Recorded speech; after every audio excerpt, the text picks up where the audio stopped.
블랙박스는 마이딘 블랙박스입니다. 제공 KUMC LA 전용 뉴스입니다. 담당의 이승주 기자입니다. 첫 번째 소식입니다. 코로나 바이러스에 대항할 부작용이 없는 백신이 곧 발매될 것 같습니다. 미국 제약사인 모더나는 코로나19 백신 개발을 위한 초기 임상시험에서 실험 대상자 전원에게서 항체를 형성하는 데 성공했다고 로이터 통신이 현지 시간으로 오늘 14일 보도했습니다. 의학저널 뉴잉글랜드 저널 오브 메디슨에 공개된 이번 시험 결과에 따르면 지원자 중 심각한 부작용을 호소한 이는 없었습니다. 다만 약물을 2차 투여받거나 많은 양의 투여를 받은 대상을 중심으로 절반 이상이 피로감, 두통, 오한, 근육통 등 경미한 반응을 보였을 뿐입니다. 모더나는 지난 3월 16일 세계 최초로 사람에게 코로나19 백신 약물을 투여하는 임상시험에 돌입했습니다. 모더나는 의약품 출시 막바지 단계에 해당하는 3상을 앞두고 있습니다. 3상은 오는 27일부터 시작됩니다.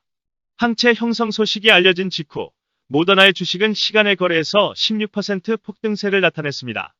이날 오후 6시 8분 기준 모더나 주식은 13.61% 오른 85.25달러를 기록했습니다. 이날 뉴욕 정규장도 4.54% 상승 마감했습니다.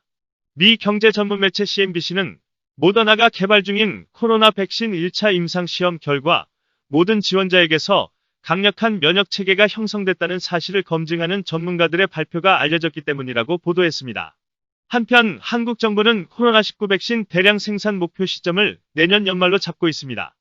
권준욱 중앙방역대책본부 부본부장은 14일 정례브리핑에서 백신은 건강한 사람에게 놓는 것이기 때문에 효과 이상으로 안전 문제가 중요하다며 내년이 가기 전에 국내에서 대량 생산이 시작되는 것을 목표로 하고 있다고 말했습니다. 지신옥10자는 8월 전 임상에 돌입해 이르면 연내 마무리하는 것을 목표로 하고 있습니다. 항체 치료제를 개발 중인 셀트리온도 이르면 오는 16일 임상 일상에 들어갑니다.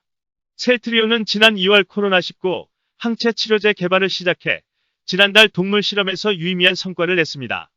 이제 미국에서는 부작용 없는 백신 개발이 곧 발매될 것이고 한국에서는 치료제가 내년에 발매될 것 같은 기쁜 소식이 양국에서 들려오고 있습니다. 여러분 조금만 건강에 조심하셔서 이 어려운 난국을 헤쳐나가시면 반드시 평화로운 나날들을 맞이하실 것입니다. 다음 소식입니다. 미국 백악관 국가안보회 NSC에 이어 국무부도 성명을 내고 백선엽 장군의 별세에 조의를 표하며 애도했습니다. 국무부는 오늘 모건 오테이거스 대변인 명의의 성명에서 미국은 백선엽 장군의 별세에 대해 한국 국민에게 가장 진심 어린 애도를 표한다고 밝혔습니다. 국무부는 한국 최초의 사성 장군으로서 한국 전쟁에서 조국에 대한 그의 봉사는 한미 양국이 오늘날도 유지하는 가치인 자유와 민주주의라는 가치를 위한 싸움의 상징이었다고 평가했습니다. 또 백 장군은 외교관과 정치인 업무에서도 위대한 탁월함으로 조국에 봉사했고 한미동맹 구축을 도왔다며 우리의 공동 희생 정신에 입각해 그의 봉사에 대해 가장 깊은 조의와 감사를 전한다고 말했습니다. 앞서 미 ASC는 지난 12일 공식 트위터 계정에 백 장군 영문 회고록 표지 사진을 첨부하고 한국은 1950년대 공산주의의 침략을 격퇴하기 위해 모든 것을 바쳤던 백선엽과 다른 영웅들 덕분에 오늘날 번영한 민주공화국이 됐다며 경의를 표했습니다. 다음 뉴스입니다. 도널드 트럼프 미국 행정부가 가을 학기에 100% 온라인 강의만 듣는 외국인 유학생의 비자를 취소하는 내용을 골자로 한 새 이민 규정을 철회하기로 결정했습니다. 14일 로이터와 블룸버그 통신에 따르면 매사추세츠주 앨리슨 버로 연방지방법원 판사는 이날 미 정부가 하버드대, 매사추세츠 공대 MIT와 이같이 합의했다고 밝혔습니다. 미 국토안보부 산하 이민세관 단속국이 지난 6일 모든 강의를 온라인으로만 듣는 유학생의 비자 취소 또는 신규 비자 중단 등을 골자로 학생 및 교환 방문자 프로그램 SEVP 규정 개정 방침을 밝히자 하버드와 MIT 등이 이를 저지하기 위한 소송을 냈었습니다. 다음 뉴스입니다. LA시가 13일부터 렌트비 보조 프로그램 신청 접수를 시작했습니다. LA시는 첫날에만 선정 인원의 3배인 15만 명이 몰렸다고 밝혔습니다. 한인들의 신청 대행을 돕고 있는 LA 한인회에서도 오전부터 많은 사람들이 몰렸지만 신청 웹사이트가 마비되면서 일부 한인들의 안타까운 모습도 보였습니다. 그러나 웹사이트가 원활히 운영이 되는 오늘까지 많은 사람들이 한인회의 신청 대행에 만족함을 표시하기도 했습니다. 오는 17일까지 대행 서비스를 합니다. LA시는 첫날 오전부터 신청이 폭주하면서 웹사이트가 한시적으로 마비되어 처리가 지연되기도 했다고 밝히고 첫날에만 선정 인원의 3배인 15만 명이 몰렸다고 밝혔습니다. 다음은 한국연예가 뉴스입니다. 전직 연예 기자 겸 유튜버 김용호 기자가 미스터트롯2 승승장구하는 트바로티 김어중을 향해 세 번째 폭로를 예고하는 듯한 글을 게재했습니다.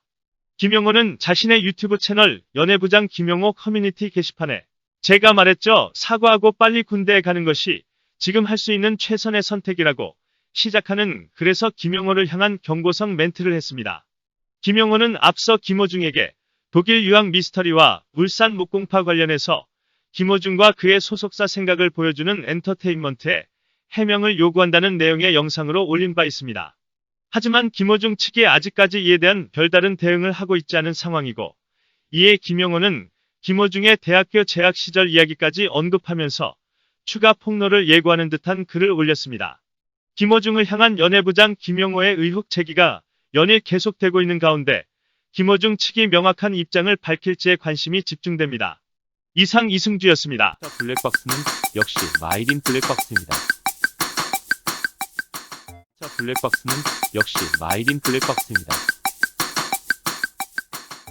블랙박스는 마이린입니다. 제공 KUMC LA 저녁 뉴스를 마칩니다. 이제 제법 기온이 시원해졌습니다. 시간이 되시는 대로 간단한 운동으로 건강을 챙기시기 바랍니다. 걷기가 가장 좋다고 합니다. 이상 신혜였습니다. 여러분 평안한 저녁 되세요.